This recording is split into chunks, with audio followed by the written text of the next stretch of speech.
of the biggest events of the year at Brands Hatch is the American Speedfest, and obviously the lure of this meant we had a great grid of cars. 27 cars turned up for the Avon Tyres Image Wheels Intermarque Silhouette races at Brands Hatch this June. The weekend was dry and sunny on both days, which led to some excellent racing. Qualifying saw the familiar names up the top of the timing sheets. Malcolm Blackman would be fastest and Steve Burrows just behind him.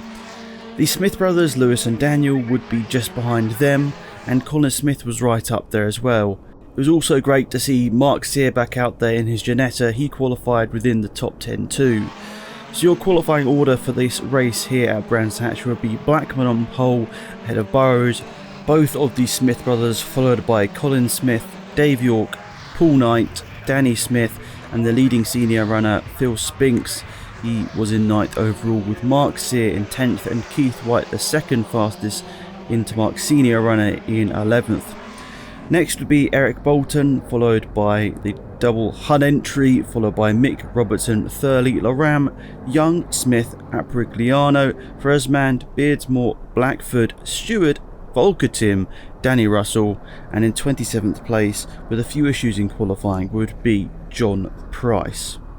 Sadly, there were a few casualties following qualifying. Dave York had a damaged engine in his Tigra, so he had to withdraw.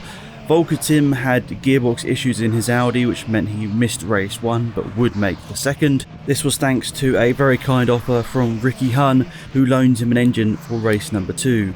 Likewise, Philip Blackford would miss race number 1 in his Peugeot with an electrical gremlin, whilst Danny Russell had a bent rear suspension arm on his Tigra.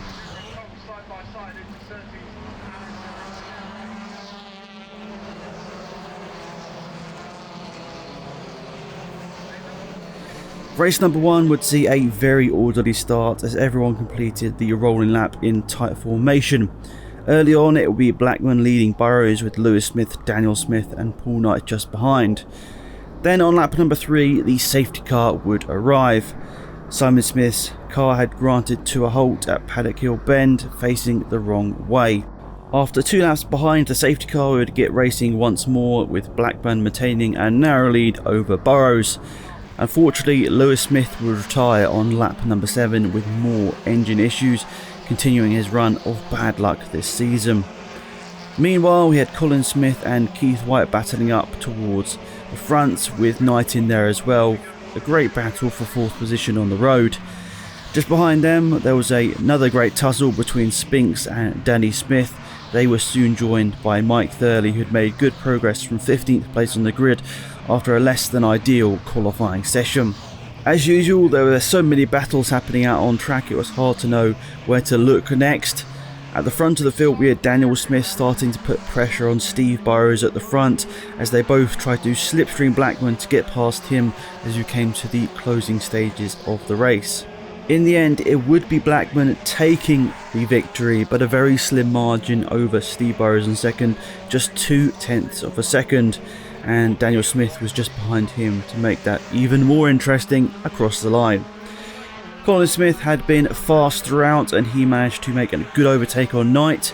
Paul taking the senior honours after a fast closing Thurley couldn't quite catch him towards the end of race number 1. Mike actually set the fastest lap of the race, which is very impressive considering he's in the senior category too. Eric Bolton also made good progress. He would take 7th position with Sear in 8th. Keith White had dropped back a bit, but he would finish 3rd senior runner in 9th place overall, just ahead of Spinks. Behind them was Warren Fresmand, who had a good run to take 11th position. He also would take a special reward for his efforts in this first race of the day.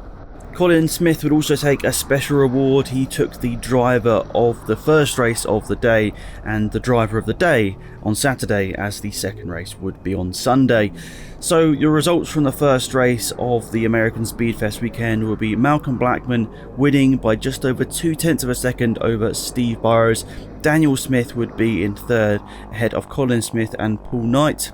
We would unfortunately have 9 retirements from this first race of the weekend, but thankfully they have a good amount of time before the second race on Sunday to fix any possible issues, and we'll also look to welcome back some of the drivers who couldn't start race 1 for the second race of the weekend on a sunny Brands Hatch circuit. We would have Tim, Russell and Blackford joining us once more, but unfortunately we were missing Lewis Smith, Beardsmore and Colin Smith after their various issues on day 1. Ricky Hunn gave up his car to Simon Smith, so we had in total 22 starters, which is still very impressive. The grid saw the first 9 finishes from race number 1 reversed, which meant we saw Keith White on pole position. Again, the rolling start was very well controlled, and as Sear got the jump at the light on White, we were looking towards a very exciting race here on Sunday.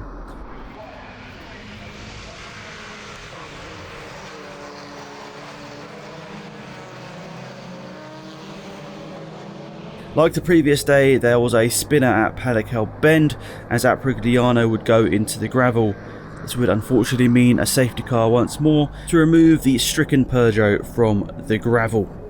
But once we got underway once more, we were looking to even more scrapping at the restart. Sear and White would go off into the distance as Sturley would try to get away behind but would have a slightly slow start. Mike would then come under pressure from Burrows and Blackman and they would quickly get by. White hit the front on lap number 7 and a lap later Sear fell behind Burrows. On the next lap the BMW suddenly slowed next in clearways as White's good run would come to a premature end with engine issues, which was incredibly unfortunate after some great running this season.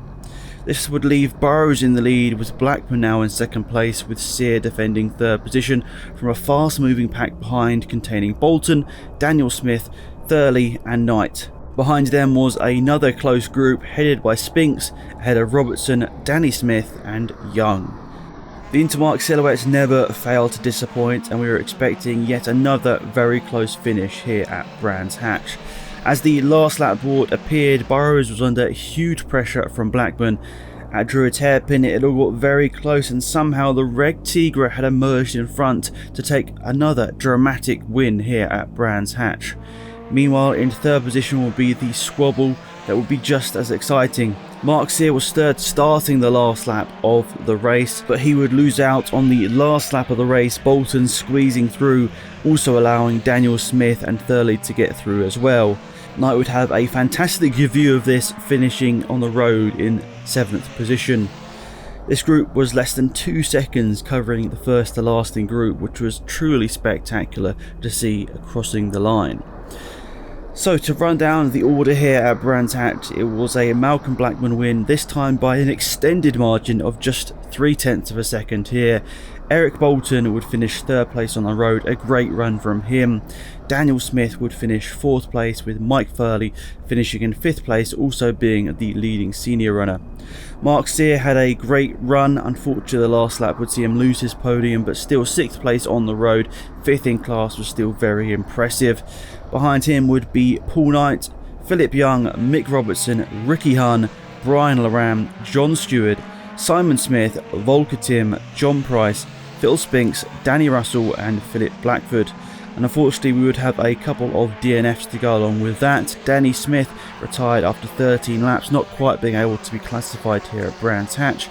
Behind him, Keith White only completing 9 laps, Warren Fresman completing 6, and Scott Abrigliana, as we mentioned already, would find the gravel early on, only completing 2 laps.